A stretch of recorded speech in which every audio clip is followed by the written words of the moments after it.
everyone, this is Bushra Khan. Welcome to Sama Podcast. Peshawar high court ने election commission of Pakistan के मौक़िफ़ को तस्लीम कर लिया है और पीटीआई का बल्ले का निशान जो है वो उनसे छीन लिया गया है। और इस बार ऐसा लगता है कि 2024 के इलेक्शन से पीटीआई आउट होगी। तो क्या पीटीआई आउट है? 2024 के इलेक्शंस नहीं करेगी?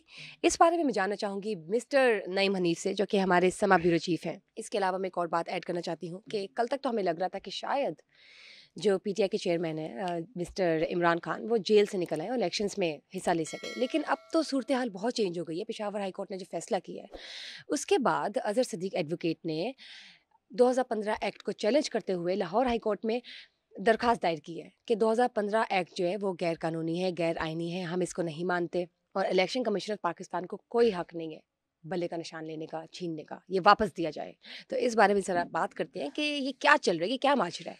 अस्सलाम वालेकुम। वालेकुम सलाम, welcome back Bushra. Thank you. कैसे हैं आप? मैं ठीक हूँ, अल्लाह का। मुझे ये बताएं कि पीटीआई के साथ जो सारा चल रहा है मामला, ये क्या माजरा है? एक जगह से फैसला आ रहा है, एक जगह अजहर सदीक एडवोकेट जो है वो 2015 के एक्ट को चैलेंज कर रहे हैं। आपको क्या लगता है क्या सबसे चलेगा? पहले तो मेन स्ट्रीम मीडिया में भी और डिजिटल मीडिया में भी एक जो है ना वो टिकर कह लें, आप उसको जो है वो बम्पर कह लें या हेडलाइन कह लें अखबारात में भी कि पीटीआई से बल्ला छीन गया। छीनने का मतलब होता है छीन लिया गया। ऐसा कुछ नहीं है, छीना नहीं गया है।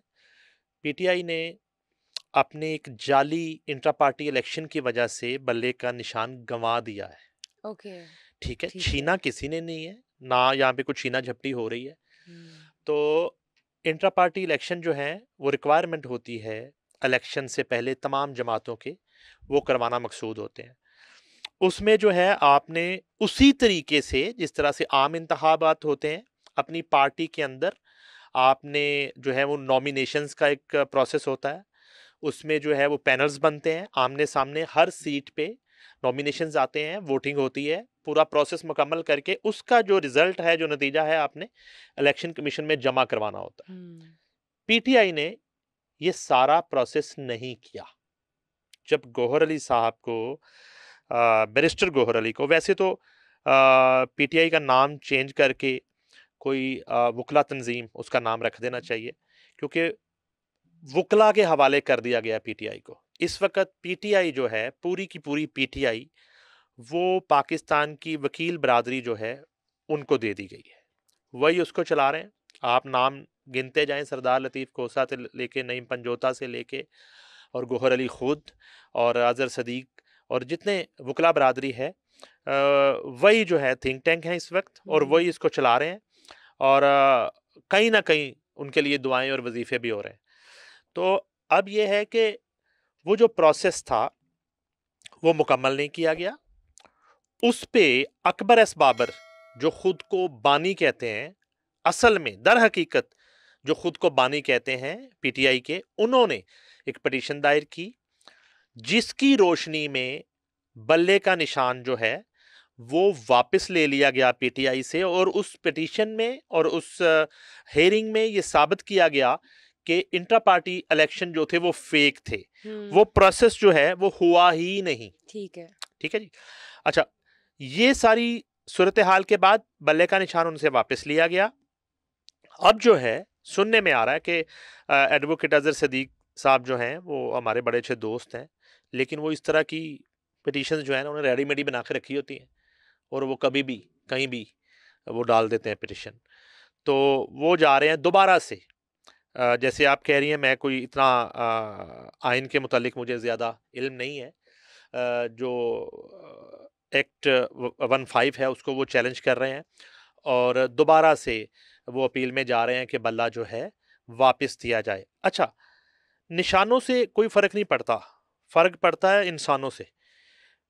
आप ये देखिए कि इस वक्त कौन लोग हैं जो पीटीआई के टिकट्स पे इलेक्शन लड़ने आ रहे हैं।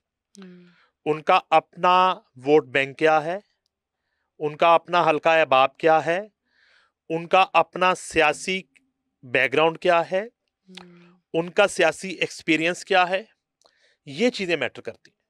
आप जो है ना, ये थोड़ा ही है कि आप खंबे को आप टिकट दे देंगे, और ये खंबे वाला इलेक्शन नहीं है, खंबे वाला इंतखाब नहीं है। यहाँ पे 2018 में जैसे मैंने पहले भी आपको बताया था कि इलेक्टेबल्स जो थे उनके साथ आपने इलेक्शन लड़ा और इलेक्टेबल्स का वोट और उसके मुकाबले में बहुत थोड़ा हलकों में आपका वोट चंद हजार वोट्स के साथ वो वोट मिला के आपने अपना स्कोर मुकम्मल किया और अपनी सीट्स जो हैं वो मुकम्मल की और उसके बाद भी आप जो है बहुत से इत्तेहादों के बाद जाके 4 वोट से प्राइम मिनिस्टर बने।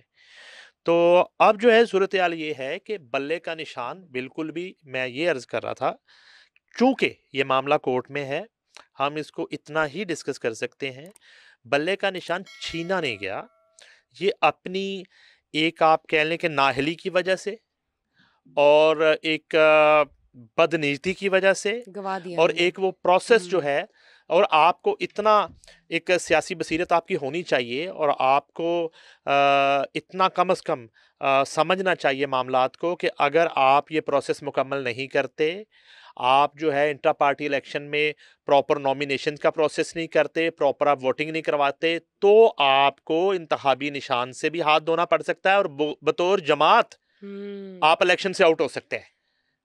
तो यानी कि मामला संगीन है, हो सकता है कि आने वाले जो इलेक्शंस है वो ये लोग ना कर पाए अगर ये लोग इस तरह ही चलते रहे और इस तरह ही नाअहली पे नाअहली शो करते गए। जैसे अभी आप कह रहे हैं कि इनसे बल्ले का निशान छीना नहीं गया बल्कि बल्ले का निशान ये लोग गवा बैठे हैं। मुझे ये बताएं फिर आपको क्या लगता है कि जो पीटीआई है वो ए टीम के साथ इलेक्शंस करेगी या बी टीम के साथ इलेक्शंस करेगी? ये बड़ा ज़बरदस्त सवाल है। वो ये वही बात है कि जब हम कहते हैं कि जी वो खंबे को भी वोट दे दिया जाएगा, ये आपका देखें ओवर कॉन्फिडेंस है, इसका पता आपको 8 फरवरी को चल जाएगा। ए टीम जो है मुझे तो कहीं नज़र नहीं आ रही अब।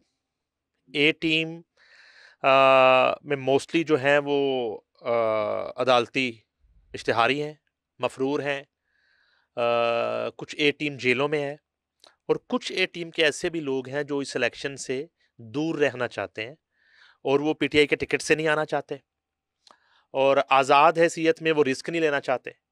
यही वजह है कि आप जिस भी हलके में जाते हैं तो हमारे हर हलके में कोई ना कोई हमारा वकील भाई हमें नज़र आ रहा होता है पीटीआई के टिकट से उम्मीदवार बने हुए। अब ये है कि ए टीम और बी टीम की आपने बात की, बहुत सारे हलके ऐसे हैं जहां पे ना ए टीम नजर आ रही है ना बी टीम नजर आ रही है, बल्कि शायद सी टीम पे जाना पड़े। जो गौहर अली बात करते हैं कि अंडर 19 के साथ हम जा रहे हैं इस वर्ल्ड कप में, मुझे तो अंडर 19 कम और अंडर 16 ज्यादा नजर आ रहे हैं एक्सपीरियंस के एतबार से। अंडर 16 जो है वो टीम ज्यादा दिखाई दे रही है। अब जब इस टीम के साथ आप इलेक्शन में जा रहे हैं, फिर आप इलेक्शन के नताइज को ना मानने का ढंढोरा पीटना शुरू करेंगे, फिर आप कंटेनर्स पे चढ़ेंगे। वही वाला हाल। जब आप जा ही अंडर 16 के साथ इलेक्शन में रहे हैं तो किस तरह मतलूबा जो एक हदफ है, किस तरह से मतलूबा सीट्स और किस तरह से मतलूबा नताइज, किस तरह से जो आपका दावा है, जो आपका क्लेम है कि आप पाकिस्तान की सबसे बड़ी जमात बन चुके हैं, तो वो नताइज किस तरह से आएंगे? आप जो आपके मंजे हुए सियासतदान हैं, जो मंजी हुई एक क़यादत है, जब तक वो हलकों में सामने नहीं आएगी, जब तक वो मफरूर और इश्तिहारी रहेगी, जब तक वो घरों में छुप के बैठ जाएगी, जब तक वो जेलों में पड़ी रहेगी, तब तक आप किस तरह मुकाबला करेंगे मियाँ नवाज शरीफ का, बिलावल भुट्टो जरदारी का, शहबाज शरीफ का, मरियम नवाज का, अब्दुल अलीम खान का, जहांगीर खान तरीन का, डॉक्टर फिरदौस आशिक अवान का? आप किस तरह इन सब का मुकाबला करेंगे? आप सी टीम के साथ तो मुकाबला नहीं कर सकते। और आज सूरत हाल ये है कि इलेक्टेबल भी आपके पास नहीं है और फिर आप जो है वो एक सर पे बाजू रख लेंगे कि जी हमारे साथ ये हो गया और हमारे साथ वो हो गया, अनफेयर हो गया। और इस चीज पे कोई काम नहीं कर रहा, कोई काम नहीं कर रहा। मैं नाम लेना शुरू कर देता हूँ। मैं समझता हूँ कि हमाद अजहर को बर वक्त सरेंडर करना चाहिए था, ट्रायल भुगतना चाहिए था और इलेक्शन से कबल जो है अपनी बेगुनाही साबित करके इस इलेक्शन प्रोसेस का हिस्सा बनना चाहिए था। इसी तरह से आप मुराद सईद की बात कर लें, इसी तरह से आप जो है मियाँ असलम इकबाल की बात कर लें, यही वो 9 रतन है ना जो इर्द गिर्द थे, जो सारे के सारे और थे उस और वक्त जो मफरूर है भी ना थे। वो उस हुकूमत को वो एंजॉय भी कर रहे थे, इंतकामी कार्रवाइयाँ भी हो रही थी। अब मैं इंतकामी कार्रवाइयाँ गिनवाना शुरू करूं तो एक पूरा एपिसोड हमें अलग से करना पड़ेगा कि मियां असलम इकबाल ने किस किस को टारगेट किया हुआ था। मुराद सईद जो है वो मोहसिन बेग को किस तरह इस्लामाबाद में गिरफ्तार करवा रहा था FIA के जैली मुकदमात में, और उसके बाद जो है अली मीर गंडापुर जो है उसके टारगेट्स क्या थे। तो ये सब लोग जो थे उस वक्त, ये 9 रतन थे ना, यही हुकूमत का चेहरा थे, यही फेस थे। तो एक KPK की हद तक जो है इनका बहुत बड़ा दावा है कि KPK जो है वहां पे कोई एन ब्लॉक सूरत हाल अभी भी वोटर इनके साथ हैं, लेकिन हमारे जो अभी तक के सर्वेस हैं वहां पे बिल्कुल इस तरह की सूरत हाल नहीं है। वहां पे JUIF जो है वो बड़ी स्ट्रांग दिखाई दे रही है। ANP जो है वो बास हलकों में जहाँ से एमल वली खान कंटेस्ट कर रहे हैं, उन वो बड़े मजबूत उम्मीदवार हैं एमल वली खान। तो इस तरह की सिचुएशन है असल में। मैं समझता हूं कि मैं पहले भी कई दफ़ा बात कर चुका हूं कि चेयरमैन PTI और PTI का ये पहला इम्तिहान था 9 मई, जब आपने एक ऐसा इकदाम उठा लिया जिसको मुल्क दुश्मन भी कहा गया, जिसको रियासत दुश्मन भी कहा गया, और एक आपका जो दावा था कि आप जो है सब चीज़ें गिरा देंगे और मलिया मेट कर देंगे और आप जो है मुल्क पे काबिज होके बैठ जाएंगे और तख्त आपको मिल जाएगा, तो वो सब आपके अंदाजे, आपके दावे, आपकी कैलकुलेशंस, आपकी जजमेंट्स सब गलत साबित हो गए। और बतौर पार्टी अब आपने मनवाना था खुद को, और वो आप मनवा नहीं सके। आपकी तहरीक जीरो थी, आपके लिए एक बंदा नहीं निकला, और उल्टा इन्होंने बल्ले का निशान भी गवा दिया बल्ले लास्ट का में। निशान गवा दिया। आपको किस चीज का खौफ था? इंट्रा पार्टी इलेक्शन तो आपने अपनी पार्टी के अंदर ही करवाने हैं ना भाई। अगर आपका हाउस इन ऑर्डर नहीं है, आपकी पार्टी में ही आपकी रिट नहीं है। देखिए, अडयाला जेल से आपने नॉमिनेट कर दिया ना गौहर अली साहब को, जब आपने नॉमिनेट कर दिया तो पूरी पार्टी को लबैक कहना चाहिए ना आपकी आवाज पे। तो आपको किस चीज का डर है? नहीं किया इन्होंने, आपको हाँ। पोल करवाने में किस चीज का खौफ है? आपको वोटिंग करवाने में क्या प्रॉब्लम है? हाँ। जब बानी चेयरमैन ने नॉमिनेट कर दिया कि ये चेयरमैन के उम्मीदवार है, हाँ जी। तो सारी पार्टी को उनके साथ खड़ा होना चाहिए। एक प्रोसेस होता, आप उसका पूरा रिकॉर्ड जो है वो इलेक्शन कमीशन में जमा करवा देते कि फलां डेट को इतने बजे से इतने बजे तक नॉमिनेशन दिए गए, विड्रॉल की डेट ये, एतराजात का टाइम इतना, ये पोलिंग का टाइम, और ये पोलिंग हो गई। नतीजा, गौहर अली साहब इलेक्टेड ना कि सिलेक्टेड चेयरमैन PTI बन गए। इतनी सी बात है, इसमें क्या करना है? क्या करना है इसमें? इतना ही टाइम लगना इनके जितने में। आपस में इख्तिलाफात हो गए इसके बाद तो ये लोग इस जाहिर चीज को तस्लीम नहीं कर है, रहे हाँ, कि ये असल बात ये है। हाँ, ये लोग इस चीज को तस्लीम नहीं कर रहे कि actually why he is being exactly असल बात कंसीडर्ड। ये है, असल बात ये है जो आपने अब कर दी है खुद ही, कि पार्टी के अंदर बहुत से ऐसे लोग हैं जो समझते हैं कि उनकी कुर्बानियां हैं, उनकी जद्दोजहद है, उनका पार्टी के साथ एक बड़ा लंबा साथ है, और एक ऐसे शख्स को जो कुछ अरसा पहले तक पाकिस्तान पीपल्स पार्टी में था पीटीआई और ज्वाइन वो करता है इसको। PTI में आया, और बैक बेंचर्स होने के बजाय एकदम से आपने पूरी पार्टी उसके हवाले कर दी। एकदम से। ठीक है, इस बात पर रिजेंटमेंट थी। इससे क्या साबित होता है? क्या why did he choose him? मतलब इस इतना फेवरिज्म क्यों? बाकी भी तो थे ना उम्मीदवार, बाकियों का भी हक था उनके मुताबिक। तो इतने इख्तिलाफात थे। उस्मान बुजदार को वजीर आला क्यों बना दिया था? यही सोचने वाली बात है। तो उस्मान बुजदार को आपने वजीर आला क्यों बना दिया था? उस वक्त तो 22 साल से पार्टी के साथ जुड़े हुए लोग, पार्टी पे अरबों रुपए इन्वेस्ट करने वाले लोग, पार्टी की खातिर जेलें काटने वाले लोग, नैब भुगतने वाले लोग, एंटी करप्शन भुगतने वाले लोग, और कैदोबंद की सोबतें झेलने वाले लोग सभी मौजूद थे, और उससे ज्यादा पढ़े लिखे, बाशऊर, तजर्बाकार उस और सीट को डिजर्व करने वाले लोग थे। एग्जैक्टली तो उनकी मौजूदगी में जब उस्मान बुज़दार को आपने वज़ीर आला पंजाब बना दिया, जो आज आप भुगत रहे हैं, आपने सबसे बड़ा सूबा उसके हवाले किया, ना सूबे में आपकी हुकूमत रही, ना आपकी रिट रही, ना वफाक में आपकी हुकूमत रही, और पत्तों की तरह आपकी विकटें गिरना शुरू हुई, और आज आप जेल में हैं। बानी चेयरमैन का जेल में होना उस्मान बुज़दार को वज़ीर आला पंजाब बनाने का नतीजा है। बिल्कुल ठीक बात की आपने, बिल्कुल ठीक। ये फैसला उस वक्त भी गलत था और अब इसका जो है अंजाम से हम भुगत रहे। मुझे ये बताएं कि ये जो पेशावर हाई कोर्ट का फैसला है अभी कि बल्ले का निशान उनसे छीन लिया गया है, इलेक्शन कमीशन ऑफ पाकिस्तान का जो मौक़िफ़ उन्होंने तस्लीम किया है, उस पर आपको क्या लगता है कि अभी तो देखिए chairman PTI Imran Khan jail में है, उनके क्या तासुरात होंगे इस फैसले को सुन के? ज़ाहिर बात है, एक उनके लिए काफ़ी मुश्किल वक्त है, और जब वो जेल के अंदर बैठ के इस इलेक्शन में भी जा रहे हैं, तो बल्ले का निशान जो है वो तो पहचान है।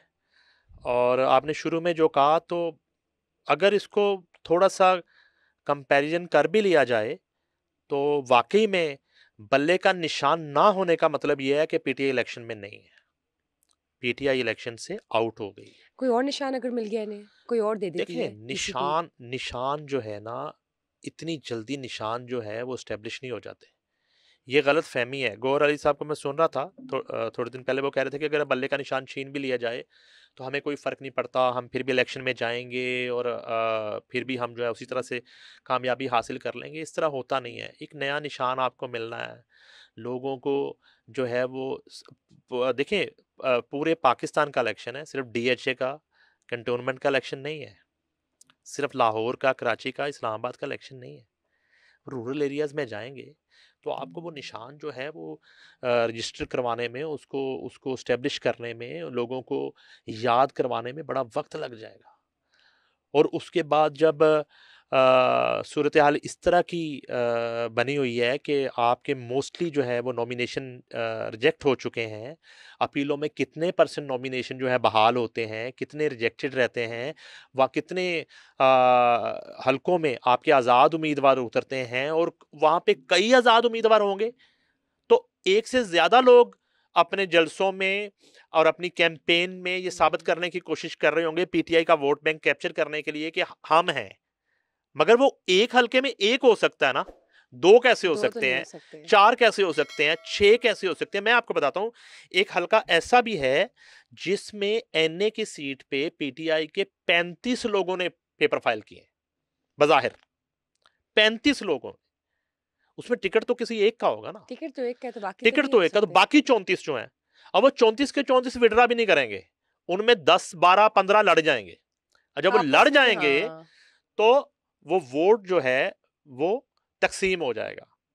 तो कोई स्ट्रैटेजी नहीं है इनके पास, कोई जो है अभी तक इलेक्शन की एक जो प्लानिंग होती है, हिकमत अमली होती है, वो तो दिखाई नहीं दे रही, वो तो बिल्कुल भी दिखाई नहीं दे रही। मेरे ख्याल से हम 3 हफ्ते दूर हैं इलेक्शन से। देखिए, बाकी पार्टीज जो हैं अभी तक ऑलमोस्ट अपने टिकट्स फाइनल कर चुकी हैं, वो कैंपेन में निकल चुकी हैं, उनके जलसों का आगाज हो चुका है, उनकी कॉर्नर मीटिंग्स का आगाज हो चुका है। आप नाम लेती जाए, मैं आपको बताता जाता हूं। ये वाहिद जमात है जिसको अभी तक यही नहीं पता कि उसका निशान क्या होगा, उसका किस हलके में जो है ना वो कैंडिडेट कौन होगा, किसके कागजात बचेंगे, किसके नहीं बचेंगे, अभी तक उनको यही नहीं पता। सही कह रहे हैं आप। जैसे अगर हम बात करते हैं ईमान ताहिरा की, ताजगुल की, तो उनके साथ जो हुआ है पेशावर हाई कोर्ट के बाहर, इसके अलावा बाकी जो उम्मीदवार हैं PTI के, उनके साथ भी देखिए अभी इनको आपस में नहीं पता कि क्या करना है, आपस में इनकी इख्तिलाफात ख़त्म नहीं हो रहे, ऊपर से इनसे बल्ले का निशान भी छीन लिया गया है।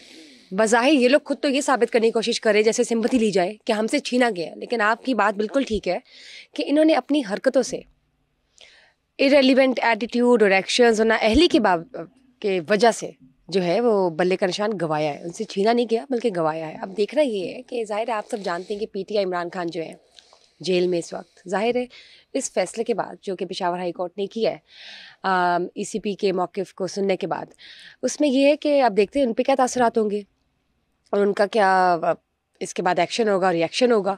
वेयर एज अभी देखते हैं, अभी मेरे ख्याल से हम सिर्फ 3 हफ्ते दूर है इलेक्शन से। मैं फेब का पहला हफ्ता तो गिनती नहीं हूँ ना, क्योंकि आप पहले उस लास्ट वीक में क्या हो जाना है। वेल देखते हैं। थैंक यू अच्छी सी डीप इन्फॉर्मेशन हमारे साथ शेयर करने के लिए today, because we always wanted कि हमारी ऑडियंस को समझ आ जाए कि पीटीआई के साथ क्या चल रहा है, जो सूरत हाल चल रही है, जो रोज़ के रोज़ एक नए से नए फैसले निकलते जा रहे हैं, उस पर जो भी फैसला हमें सुनने को मिलता है, आगे आखिरकार उसके पीछे माजरा क्या है। Thank you, sir, for being here today. Whereas, thank you guys for watching us. Just stay tuned with us because obviously pressure बहुत ज़्यादा है। पूरा मुल्क इस कंफ्यूजन में है कि कौन सी सियासी जमात है जो कि फाइनली जीतेगी, और क्या वाकई सारी सियासी जमातें एक पेज पर होंगी तो इलेक्शंस होंगे या नहीं, इसके बारे में भी कोई अंदाज़ा नहीं लगा सकते। और तो और एक और चीज़ कि क्या पीटीआई इलेक्शन से आउट है या नहीं, इसके बारे में भी जानेंगे। ये चीज़ भी बहुत जल्द सामने हो जाएगी, क्लियर हमारे सामने। लेकिन उसके लिए guys need to stay tuned, and till then do not forget to share, like and subscribe our Samaa podcast as always. Pushak has just leaving. We'll definitely catch up with you guys in the next episode. Thanks. Bye-bye.